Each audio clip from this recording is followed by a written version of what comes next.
Ayan mga iyaan, mga uyuan, for today's video ating ipakita sa inyo kung gaano ka-traffic itong Alex Fraser Bridge every morning, every afternoon.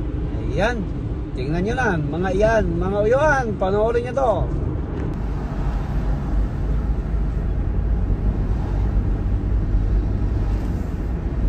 In 5.9 kilometers, take exit 4 onto 64th Avenue.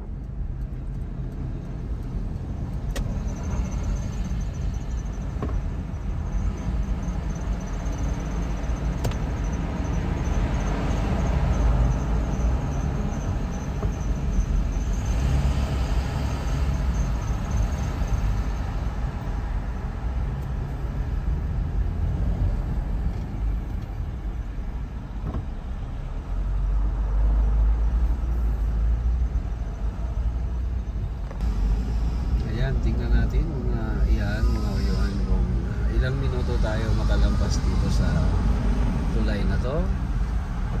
Nakalimutan ko lang, pero mamaya masabi ko kung anong tulay na to. Talagang sa kabila fast lane yun, kailangan yung dalawang lane dyan, kailangan may sakay na dalawa, tatlo. Pero kung ikaw lang mag-isa, dito ka lang, huwag kang pupunta dyan sa left side ng dalawa. Ayan, di ba? Nandito na lahat. Pag umaga, sa kabila ang traffic papasok ng Vancouver galing sa Delta at saka sa Surrey. Ito pag hapon na, pag uwian na, ganito ang sitwasyon. Palagi talaga dito ganito ang sitwasyon mga iyaan, mga uyuan.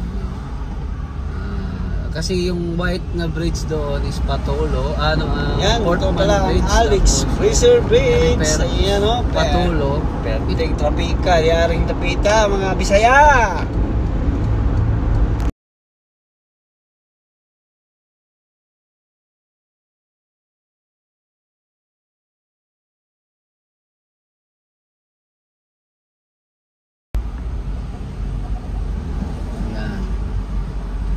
Delta, papuntang Surrey. Ayan.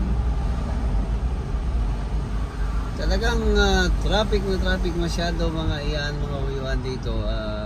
Talagang ito talagang kinukomplain kahit ano na, tatlong tulay na, no? Kahit tatlong tulay na, apat nga eh. Sa tutuusin, apat na tulay ng construct or tulay na padaanan papuntang Surrey. Ito at saka yung Patolo at saka yung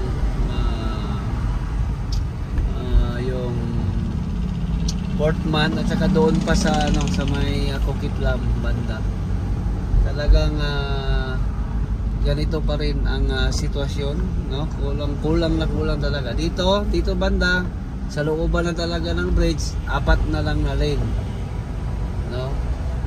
Apat na lang na lane sa looban talaga mismo. Pero maging tatlo na to doon sa dulo. Ayan, may 1, 2 Tesla ito, tapos truck. Ayan.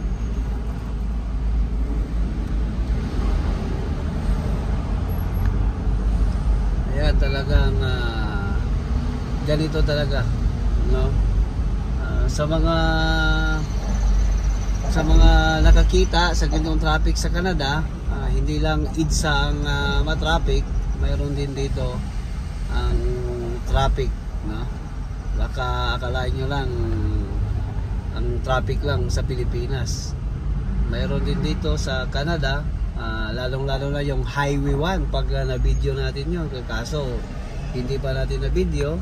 Ito talaga, naabutan talaga natin ito kasi papunta tayo sa kliyente natin. Pero tingnan nyo, papunta tong Delta, Surrey, ayan. Ayan, kung pupunta rin ng US, dito ka din dadaan. Ayan, di ba? Pero ito, every afternoon lang, pag 3 o'clock, gano'n.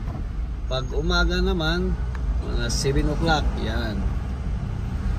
Kahit saan sa mundo may traffic talaga kasi part to ng improvement ng isang city, ng isang magaling na government. Yan. Part talaga yung traffic na yan. Hindi yan natin i-ano. Pero ang galing lang dito, makikita mo na nagkukumpulan ng mga sasakyan pero hindi talaga naka-stop talaga na parang parking lot. Ano lang, tingnan mo, movement lang siya na pagka-traffic. Nasa 10 kph lang tayo, di ba? Yan ang kagandahan lang sa ganitong way dito sa Canada. Tingnan natin sa taas or sa Google Map, talagang pulang-pula yung traffic pero movement siya. Movement talagang hindi magpa-park na parang parking lot talaga. Ayan, di ba? Ayan, kaso dito transfer na tayo mag-change lane na tayo kasi ayan, ayan, nakukumpulan sila doon kasi may nasira, kaya pala.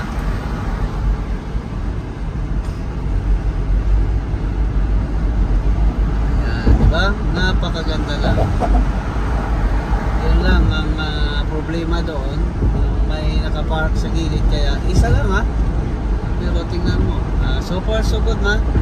Bumalik na ang sitwasyon ng trapiko, maganda na. Yan, maraming salamat. Hanggang ngayon hindi pa natin na-remember tong daan na to. Stay in the left 3 lanes. Yan, stay tayo na exit 4 tayo.